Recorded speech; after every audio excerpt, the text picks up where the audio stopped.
Life is a journey of holding on and letting go. We cling to the past, to expectations, to identities, and to fears. But what if true peace lies not in grasping, but in surrender?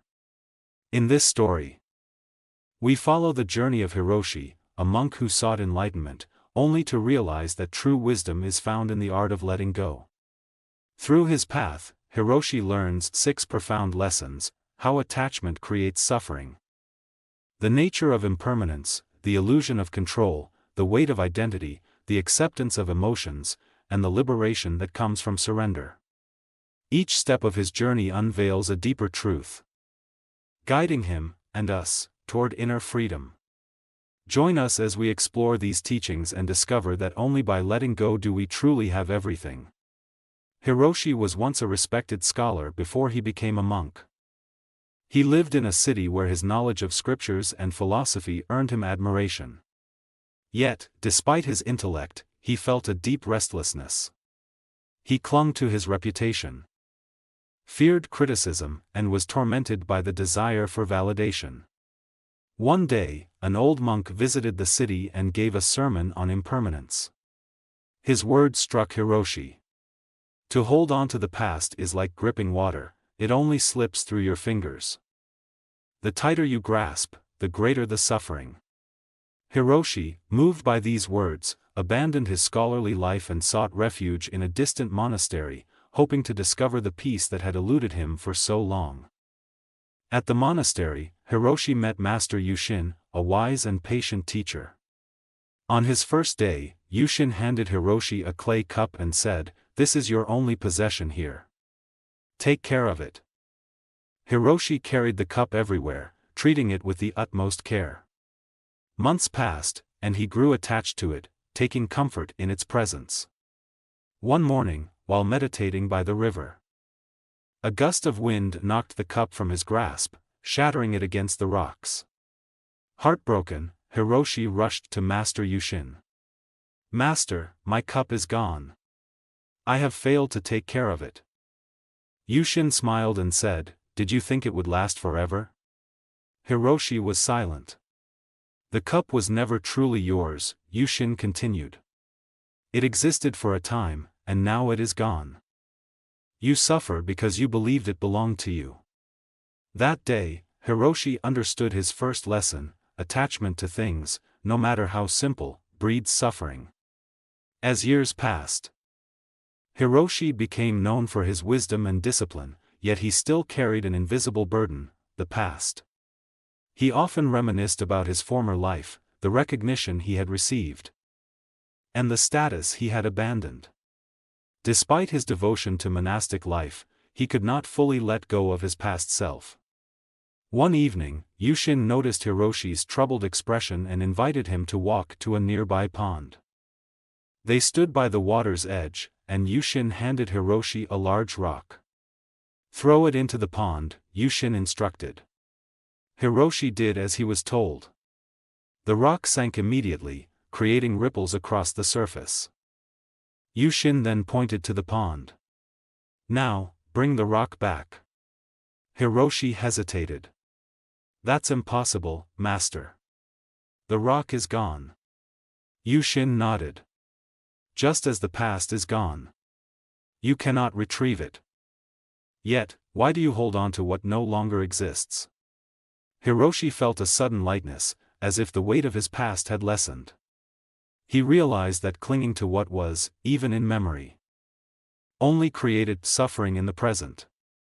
Hiroshi had grown, but another test awaited him. One day, the monastery received news that a neighboring kingdom was at war, and there were rumors that soldiers might soon arrive. Fear spread among the monks. What would happen to them? Would their sanctuary be destroyed? Hiroshi found himself worrying incessantly. The uncertainty gnawed at him, disrupting his meditation and stealing his peace. Seeing his turmoil, Yushin took Hiroshi to a bamboo grove.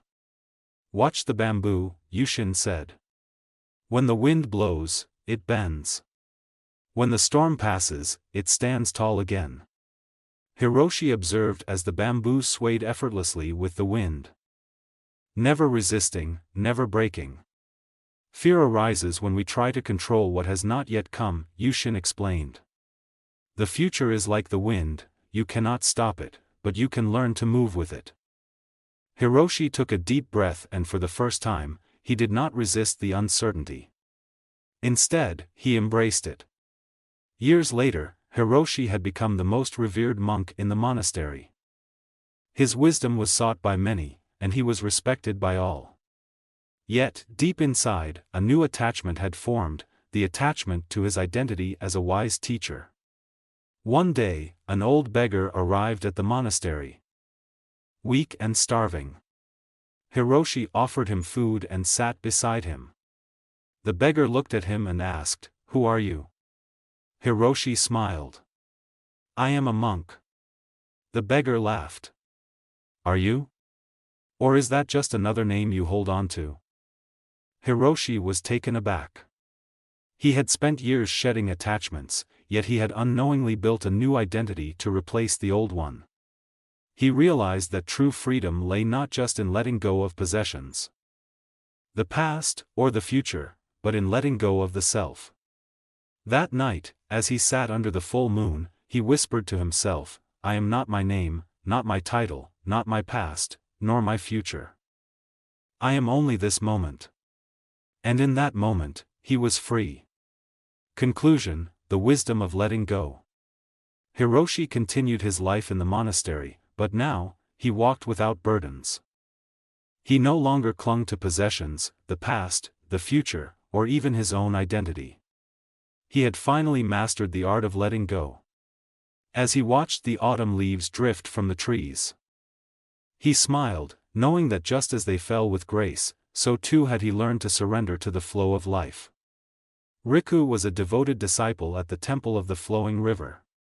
He was known for his discipline. But he harbored a deep fear, fear of loss, fear of change, fear of the unknown. He sought comfort in the predictability of monastery life, in the rhythmic routine of meditation, chanting, and study. One day, his beloved mentor, Master Daichi, called him to the garden. "Riku," the old master said, "do you see this flower?" Riku nodded. It was a lotus in full bloom, its delicate petals stretching toward the sky. "This flower is beautiful," Master Daichi said, "but soon, it will wither and fall." Riku frowned. "Then why should we admire it? If it will only fade?" Master Daichi smiled. "Because it is beautiful now. Its impermanence is what makes it precious." Though Riku nodded, his heart resisted. He could not understand how something fleeting could bring true happiness. Not long after their conversation, Master Daichi fell ill. Riku cared for him tirelessly, refusing to believe that his master's time was limited. But as days passed, Daichi grew weaker. And soon, he breathed his last beneath the same lotus tree they had once spoken under. Riku was devastated. His grief consumed him, and he questioned everything he had learned. If all things must pass, he thought, then what is the point of love, of devotion, of anything at all? Seeking answers, Riku left the monastery and wandered the land. He hoped to escape his sorrow. But everywhere he went, he saw impermanence. The rivers kept flowing, villages changed, people grew old, and the stars continued their silent dance across the sky. One evening, Riku sat by a great river. He watched as fallen leaves drifted downstream, carried by the current. An elderly fisherman nearby noticed his sorrow and asked, "Why do you look so troubled?" "Young monk?" "I am troubled by change," Riku admitted. "I have lost my master, and everything around me seems to slip away." The fisherman smiled. "Look at the river. It is never the same. Yet it never ceases to be a river. It flows, it shifts, but it is always itself." Riku watched as the water moved, never stopping, never clinging to what had passed. He felt a shift within himself. A whisper of understanding. Change was not destruction, it was simply the nature of all things. With renewed purpose, Riku continued his journey. He arrived at a bustling city where he met a merchant named Jiro, who was obsessed with wealth and possessions. Jiro feared losing his fortune more than anything, and he clung to his riches like a drowning man grasping at straws. Riku asked Jiro, "What brings you peace?" Jiro scoffed. "Gold brings me peace." "And what happens when gold is lost?" Riku questioned. Jiro hesitated, his expression darkening. "Then I would have nothing." Riku led Jiro to a sand garden outside the city and smoothed the sand with his hand. This sand was once a mighty rock, worn down by time. Yet, does it not still exist?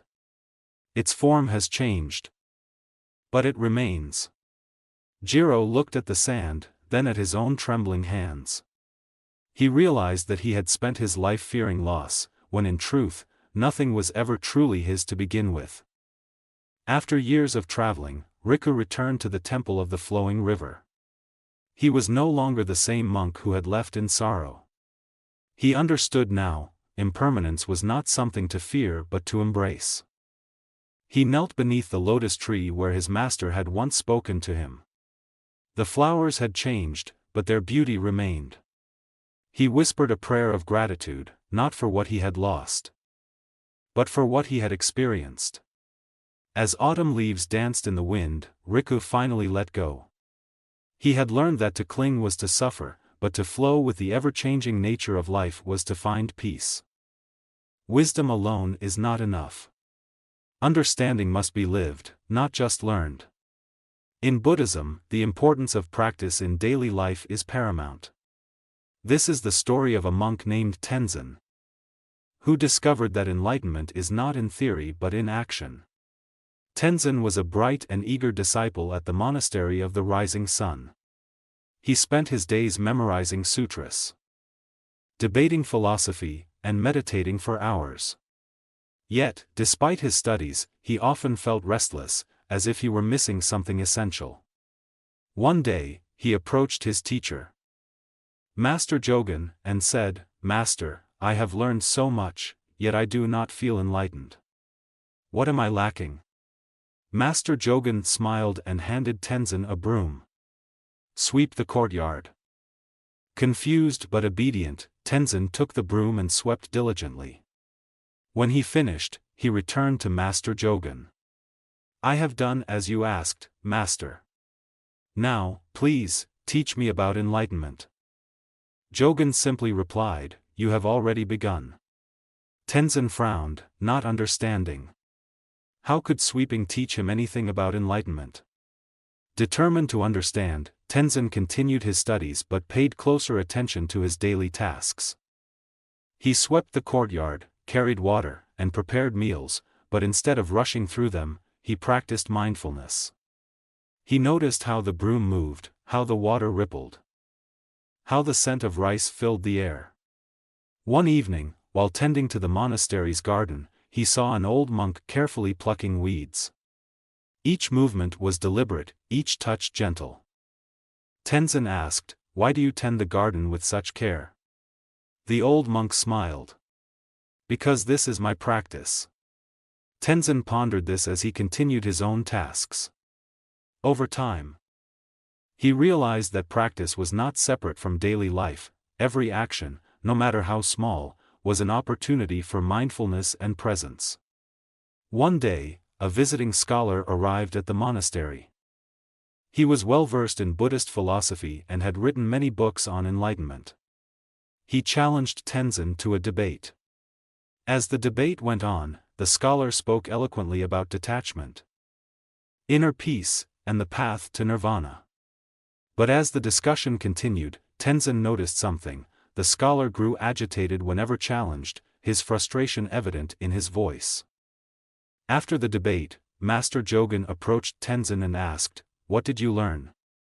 "That knowledge without practice is like a tree without roots," Tenzin replied. The scholar spoke well, but he does not live what he teaches. Jogen nodded. True wisdom is not in words but in how one lives.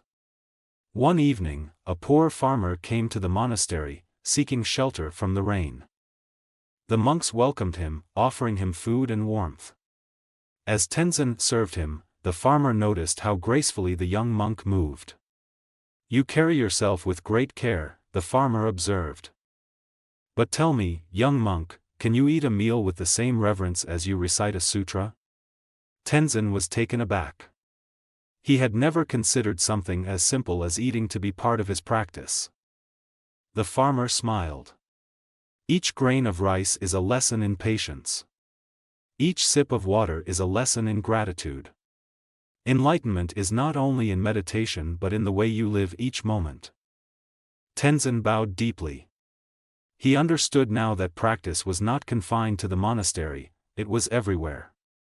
Years later, Tenzin had become a respected teacher himself. He no longer sought enlightenment in books alone but in the way he swept the floor, tended to the sick, and greeted strangers with kindness. One day, a young monk asked him, "Master, how do I find enlightenment?" Tenzin smiled and handed him a broom. "Sweep the courtyard." The cycle continued. Enlightenment was not a destination but a way of being. The path was not separate from life, it was life itself. The past can be both a teacher and a burden. Many struggle under the weight of their regrets, unable to move forward. In Buddhism, liberation from the past is essential to finding inner peace. This is the story of Hiroshi, a young man trapped by his mistakes, who learned the power of forgiveness and self-acceptance. Hiroshi was once a man full of potential, yet his past haunted him. He had made mistakes, hurt people, broken promises, and lived recklessly in his youth. Though years had passed, he could not forgive himself. His heart was heavy, and his mind was never at peace. One day, he heard of a wise monk named Master Ryokan, who lived in the mountains.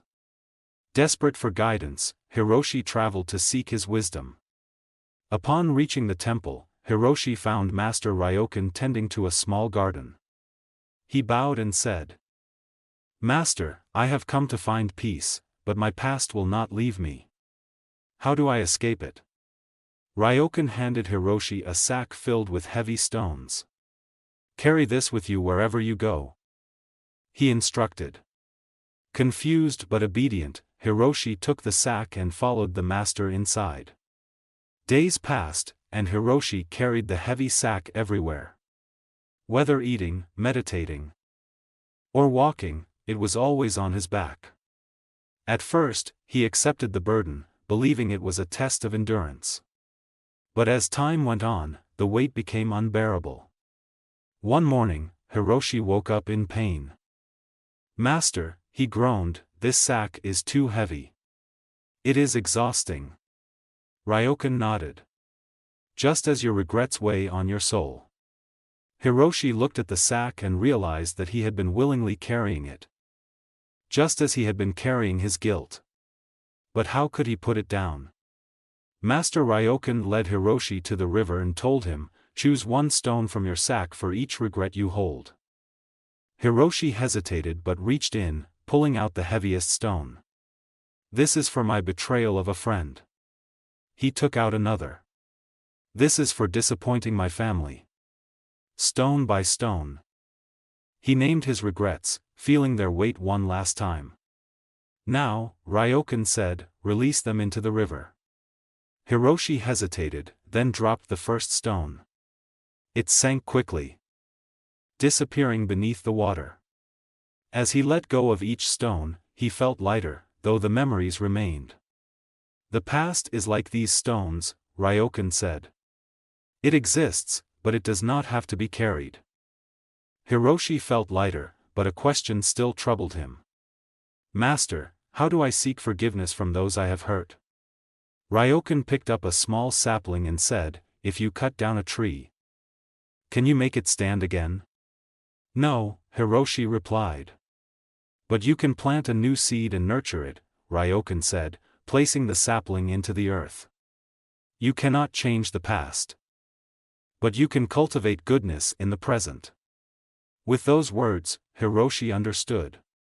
Instead of dwelling on past mistakes, he would focus on making amends, not with words, but with actions. With his newfound wisdom, Hiroshi left the monastery and returned to his village. He sought out those he had wronged, not to beg for forgiveness, but to show through his actions that he had changed. He helped an old friend rebuild his home, cared for his aging parents, and treated all with kindness. Slowly, he realized that his past no longer defined him, his present did. Years later, Hiroshi returned to the temple, standing once again before Master Ryokan. "You look lighter," Ryokan observed. Hiroshi smiled. "Because I no longer carry what I do not need." As he watched the river flow, he understood, to let go of the past is not to forget it, but to free oneself from its chains. Pain and sorrow are a part of life. Many try to suppress their emotions, believing that to feel deeply is to be weak. In Buddhism, embracing emotions and grief is essential for inner peace. This is the story of Hiroshi, a monk who learned that true strength lies not in resistance, but in acceptance. Hiroshi was a devoted monk, disciplined in his studies and meditation. Yet, he struggled with sorrow. Years ago, he had lost his closest friend to illness. And instead of mourning, he buried his grief beneath layers of discipline and detachment. One evening, Master Sojun found Hiroshi meditating alone. "Why do you meditate with such tension?" "Hiroshi," the master asked. Hiroshi hesitated before replying, "I seek to rid myself of sorrow." Sojun shook his head. "You cannot rid yourself of something that is part of you. Come with me." Sojun led Hiroshi to a nearby river. The moonlight reflected on the rippling water as the master picked up a handful and held it in his palm. "Water flows freely," Sojun said, "but if I try to hold it, it slips away. Emotions are the same. Let them flow, and they will pass. Resist them, and they will consume you." Hiroshi frowned. "But sorrow is painful." Sojun nodded. "Pain is natural, just like joy. If you do not grieve, you do not heal." Hiroshi looked at the river, watching how it moved without resistance. That night, for the first time, he allowed himself to feel his sorrow fully. The next morning, Hiroshi walked through the temple garden, noticing a dying lotus flower. He turned to Master Sojun and said, "This flower was once beautiful. And now it fades. Why does its passing bring sorrow?" Sojun smiled. "Because you loved its beauty." "But it is gone," Hiroshi murmured. "The love remains," Sojun said. "And in that, the flower lives on." Hiroshi reflected on these words. He realized that grief did not erase love, it was an expression of it. Instead of resisting sorrow, he began to honor it, allowing himself to feel and release it as naturally as the seasons changed. One day, a traveler came to the temple, weeping for his lost family. He begged for guidance, saying, "How can I escape this pain?" Hiroshi led the traveler to a tree, where leaves fell gently to the ground. "Do you mourn each falling leaf?" he asked. The traveler shook his head. "It is natural." "So too is grief," Hiroshi said. "It is not an enemy but a teacher."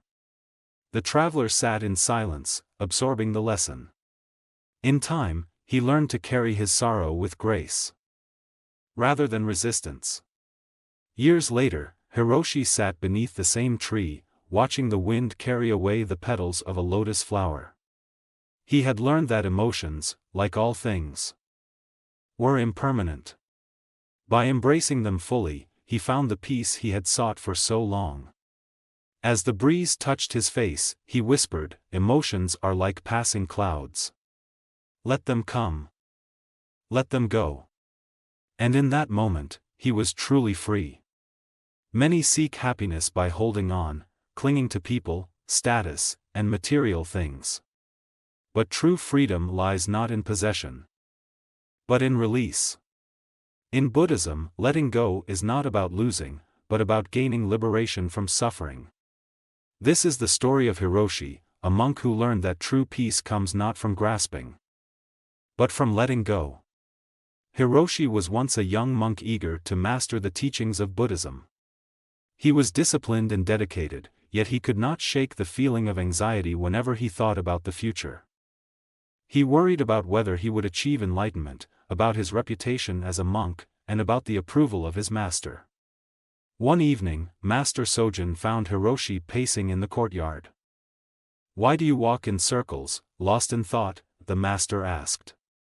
"I fear that I am not progressing, Master," Hiroshi admitted. "I try to hold on to my discipline, my learning, my identity as a monk, but I still feel restless." Sojun smiled. "Come with me." Sojun led Hiroshi to the river, where the monks had prepared floating lanterns for a festival. The master handed Hiroshi a lantern and said, "Hold it tightly."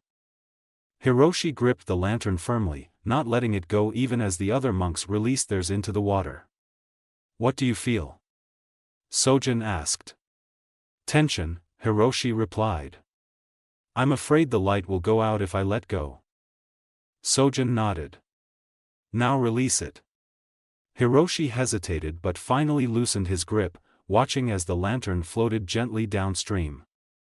As it drifted away, he felt an unexpected lightness in his chest. "This is the nature of life," Sojun said. "When we cling, we suffer.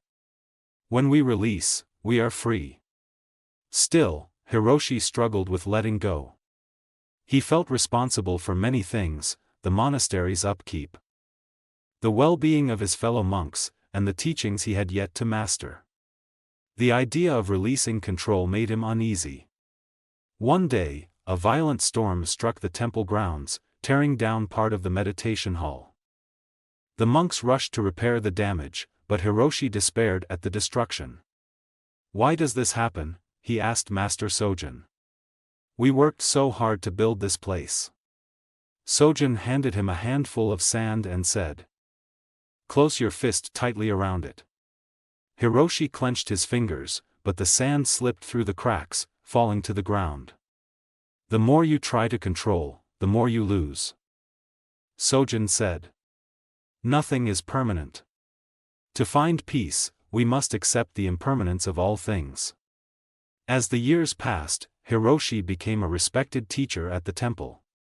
He took pride in his role, guiding younger monks, and maintaining the monastery's traditions. But deep down, he feared losing his position, his sense of purpose. One night, he dreamed that he was a traveler in a vast desert, carrying a heavy bundle on his back. Each step grew harder until he could move no further. A voice whispered, "Put it down." When he woke, he understood the message. He was carrying the burden of his own identity, the idea that he had to be a teacher, a leader, someone important. In truth, he was just a man on the path, like everyone else. That day, Hiroshi approached Sojun and bowed deeply. "Master, I have spent my life trying to hold on to who I am. But now, I wish to let go." Sojun smiled. "Then you are finally free." One evening, Hiroshi sat by the river where he had once struggled to release the lantern. The water flowed as it always had, carrying leaves and petals effortlessly downstream. A young monk approached him and asked, "Master Hiroshi, what is the secret to peace?" Hiroshi picked up a fallen leaf and released it into the water. "Let go," he said. The monk watched the leaf drift away and nodded, understanding. As the wind rustled the trees, Hiroshi closed his eyes, feeling lighter than he ever had before. He had finally embraced the freedom that comes with surrender, the joy that comes with not holding on. And in that moment, he was truly at peace. At peace. At peace. At peace.